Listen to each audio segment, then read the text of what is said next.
Hello there. So much for our parliamentary sovereignty.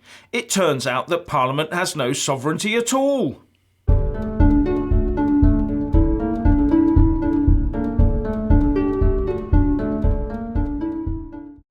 Legal advice is coming out thick and fast now that between them, the EU and the UK government, which at the moment appears to be Theresa May acting alone and completely to her own satisfaction, can drive a coach and horses through the wishes of Parliament.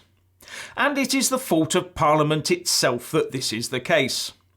Over the last 4 decades or more, the occupants of both houses of Parliament have between them consciously handed their power, no in fact the power of the people of the UK, over to Eurocrats in Brussels. Now we have MPs demanding all sorts of things in amendments that cannot be delivered. We have MPs from both sides of the Brexit divide railing against the PM and unable to do anything about her continual efforts to ram that hated withdrawal agreement down their throats. The PM has negotiated an international agreement with the EU to extend the Article 50 process to suit her own agenda, an agenda that just about the whole House and country abhors. This international agreement interferes with a statute that our Parliament has voted for. It negates an act that our monarch has signed into law. All because our previous parliaments have voted to ensure that EU law has precedence over UK law. Let that sink in.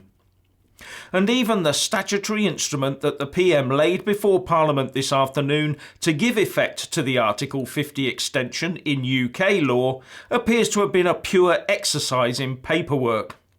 And the result is that UK statute will this week be completely ignored and overridden.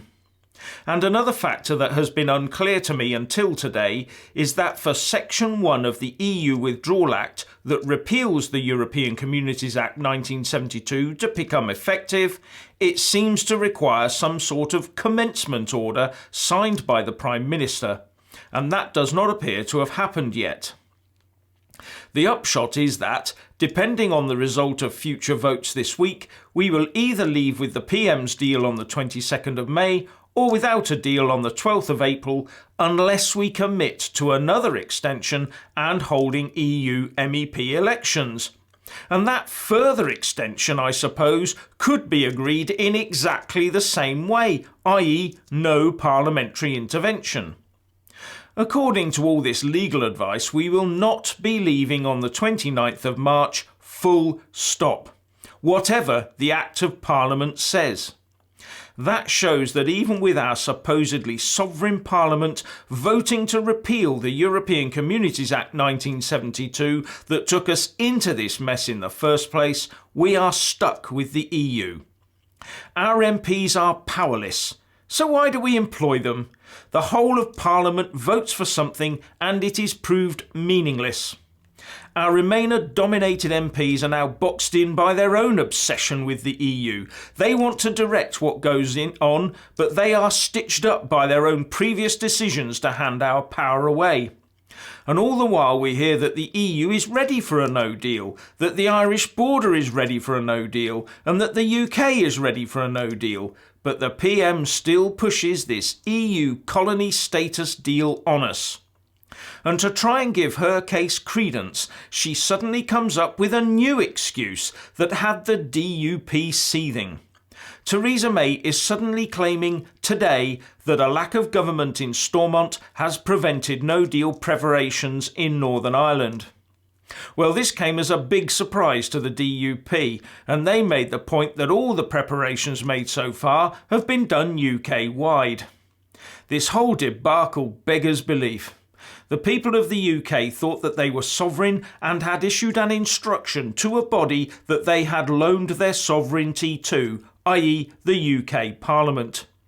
The people thought that their elected representatives would comply and had the capability of so doing. But all they've seen is a body of MPs not only working against the will of the people, but also coming up with a totally unacceptable deal and proving to be both personally and politically unable to measure up to the task.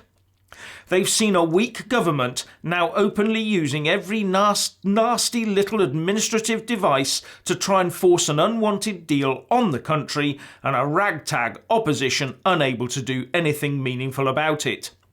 And if that ragtag opposition could do anything about it, they would only find another way to go against the will of the people themselves anyway.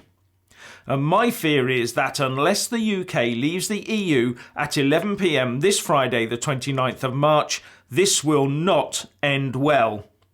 So please let us all know what you think by leaving a comment below, and thank you for watching.